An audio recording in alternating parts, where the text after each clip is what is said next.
ଆଜିର ଗଳ୍ପ ସତ କହିବାକୁ କାହିଁ ଡରିବି। ଗୋଟିଏ ରାଜ୍ୟରେ ଭାନୁମିତ୍ର ବୋଲି ଜଣେ ରାଜା ଥିଲେ।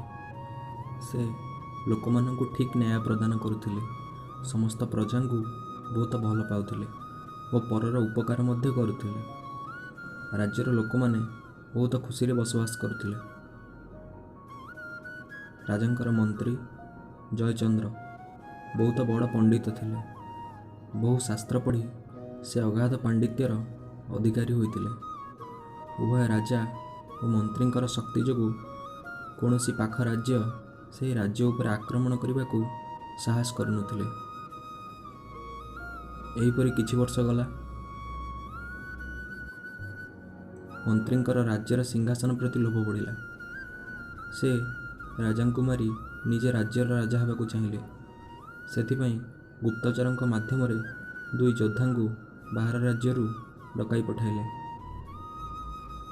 ଦୁଇ ଯୋଦ୍ଧାମାନେ ଆସି ଯେବେ ମନ୍ତ୍ରୀଙ୍କ ପାଖରେ ପହଞ୍ଚିଲେ, ମନ୍ତ୍ରୀ ତାଙ୍କୁ କହିଲେ, ହେ ଯୋଦ୍ଧା, ତୁମେ ଦୁଇଜଣ ଏହି ରାଜ୍ୟର ରାଜାଙ୍କର ଗୁପ୍ତ ଭାବରେ ହତ୍ୟା କରିବାକୁ ମୁଁ ତୁମକୁ ନିର୍ଦ୍ଦେଶ ଦେଉଛି। ସାବଧାନ ହୋଇ କାର୍ଯ୍ୟ କରିବ, ନହେଲେ ଆମେ ସମସ୍ତେ ବିପଦରେ ପଡ଼ିବା।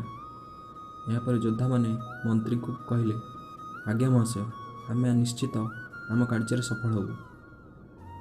ଏହି ସମୟରେ ବୀରଭଦ୍ର କଟୁଆଳ ସେହି ବାଟ ଦେଇ ଯାଉଥିଲେ ଏବଂ ମନ୍ତ୍ରୀଙ୍କର ଚକ୍ରାନ୍ତ ବିଷୟରେ ସମସ୍ତ କଥା ଶୁଣିପାରିଲେ।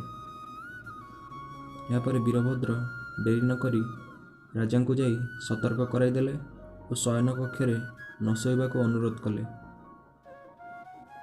ହେଲେ ସେହି ସମୟ ପର୍ଯ୍ୟନ୍ତ ବୀରଭଦ୍ର ମନ୍ତ୍ରୀଙ୍କ ବିଷୟରେ ରାଜାଙ୍କୁ କୌଣସି ଅଭିଯୋଗ କରିନଥିଲେ।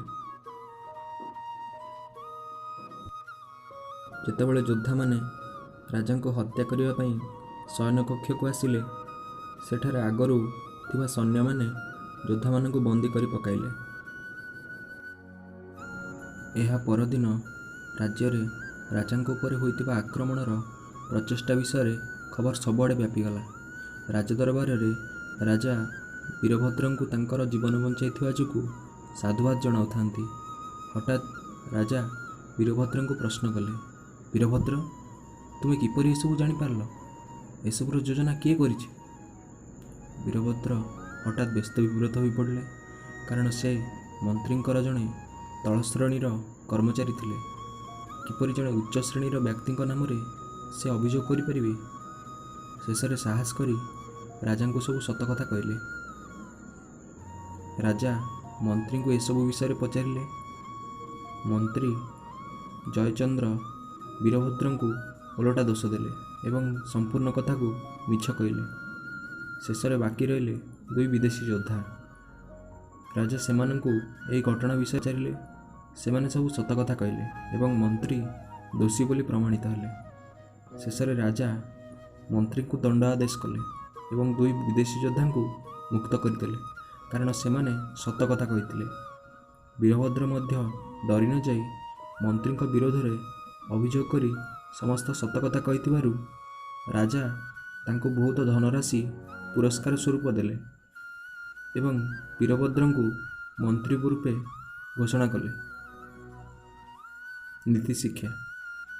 ପିଲାମାନେ ଦେଖିଲ ତ, ବୀରଭଦ୍ର ସତ କହିଥିବା ଯୋଗୁଁ ରାଜାଙ୍କଠାରେ କିପରି ପୁରସ୍କୃତ ହେଲା।